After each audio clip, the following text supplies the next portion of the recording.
Well, Kelly, businesses are warning that this is a no-win proposal, and that's because President Trump isn't actually cutting the 6.2% employee payroll tax. He's just allowing it to be deferred. So the question for businesses is, do they need to let each and every one of their employees decide whether to keep paying this tax or to push it off until next year? That, they say, would create an administrative nightmare. On the other hand, if businesses make a blanket decision to just defer this tax for all of their employees, some workers could face a nasty surprise come April 15th when they realize they actually owe the government money. A person making $35,000 a year, for example, could wind up owing more than $750.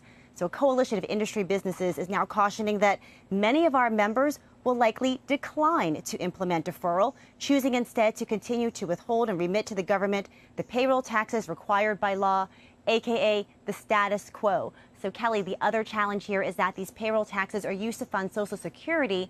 If they were not to be paid back, that would blow a $100 billion hole in the Social Security Trust Fund and move up the insolvency date by a couple of months. Back over to you. Still, this is one of the most bizarre things I've ever heard, that, hey, businesses get a tax cut, but they say, yeah, we're going to keep sending the money to the government. Right. Well, so part of the problem here is that the person who owes the tax is not the person who is in charge of collecting the money and paying the tax. And that discrepancy is why this is such an administrative nightmare for businesses. And workers just don't know what to do, and they don't want to have that tax bill come April 15th. So many people rely on that refund, Kelly. Oh, can you imagine? I mean, obviously they want to make sure people don't have to turn around and pay out of pocket. I guess it's a lose-lose. Ylan, thanks very much. We'll see if anything changes ahead of that. Ylan Moy.